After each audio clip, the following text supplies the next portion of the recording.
Very important when we try to learn the dribble drive offense is an understanding of terminology. And the way we like to teach it is that we teach first the concept of the slots. Let's hear as Coach Joshua Reyes explains what slots means. So ito ay slot.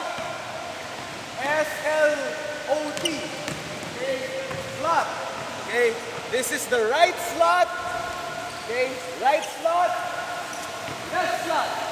So immediately, in our future practices, okay, pag sinabi ng coaches, go to the slots. Ito yun. Okay, alam nyo na, pag sinabi ng coaches, right slot, this is it. Sinabi ng coach, left slot, this is it. Alam na natin kaagad. Okay, alalahanin natin yun. Right, diretso. Okay, diretso lang sa basket. Kapag sinabi natin, middle penetration, sa gitna. Actually, pwede ko, sa gitna. Okay, so now we'll start with lane penetration.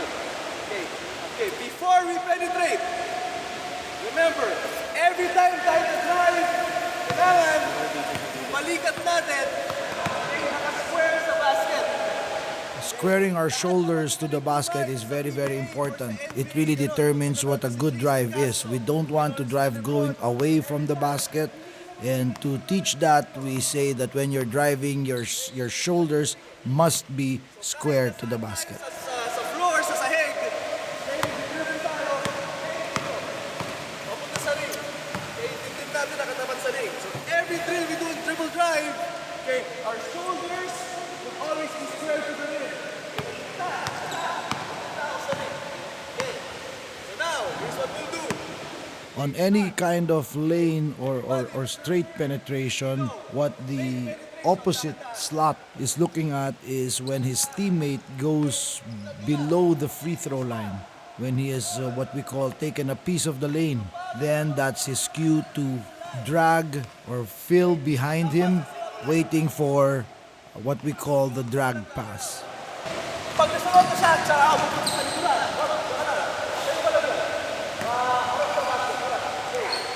Pupunta ako, directly sa likuran niya. Okay, hindi dito, hindi dito. Okay, sa likuran. Hindi rin dito. Okay, directly, okay, behind him. Dumay. To be able to make that drag pass, we teach our players when they penetrate to be prepared to execute a jump stop. A jump stop allows them to be in balance to make that drag pass. Of course, as we heard Coach Josh say, if you have a wide open lane, you're driving straight to the basket. But when there's defense, be ready to execute a jump stop, pivot using your outside leg going out to be able to make a pass to the guy filling behind you, or what we call the drag. Use the outside leg foot, dribble out, para malayo pa sa defense. Okay, drop up, hindi ko pa nito. Ang lapit ko sa depensa, makakawag tayo. So kailangan lumayo tayo sa depensa. Tayo, okay? Drop up, tayo. Okay, and then I can pass the ball.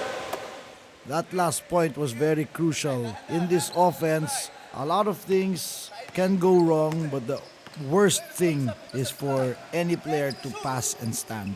We always emphasize pass and move, because we want to create open spaces for our teammates to penetrate. And so that guy who initially penetrated executes a jump stop, outside pivot, makes a drag pass, and then sprints to the opposite corner. Very masamang gawin sa opensa natin ay pagpasa ng bola at tatayo lang tayo. Never pass and stand. When you pass the ball, It's very important to reinforce again all those principles: the slots, lane penetration, middle penetration, jump stop, outside pivot, and a drag pass. Now the only thing left is to make the players go through all those motions and correct if there are any mistakes that we find.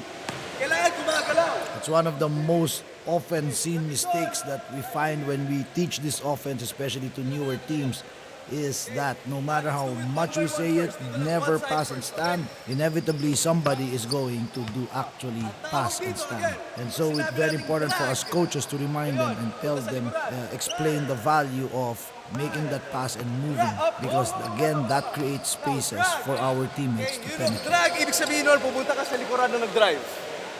Again ha, ang dami natin natututunan. Slots, right slot, left slot. Lane penetration. Okay, drag, and jump stop.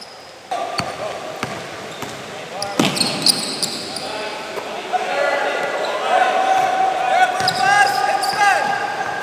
Never pass and stand.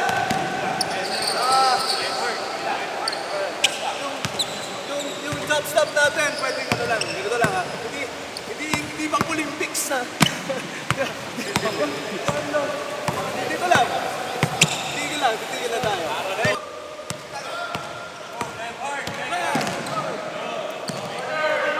That's number 11, went a little bit too far out. You want to drag and fill in the spot just along the lanes. The extended lanes that you see on the shaded lane, that's just, you don't want to get too far from that.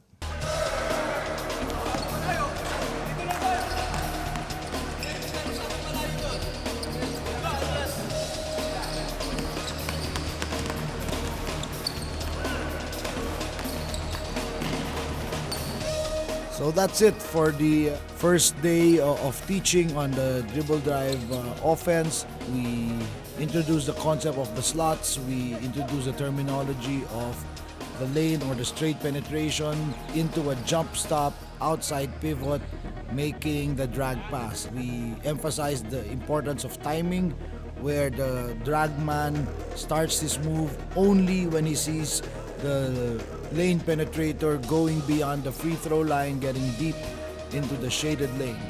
And then most importantly, after the penetrator makes the drag pass, he's got to sprint to the opposite corner. Tomorrow we're going to touch on middle drive and all its options.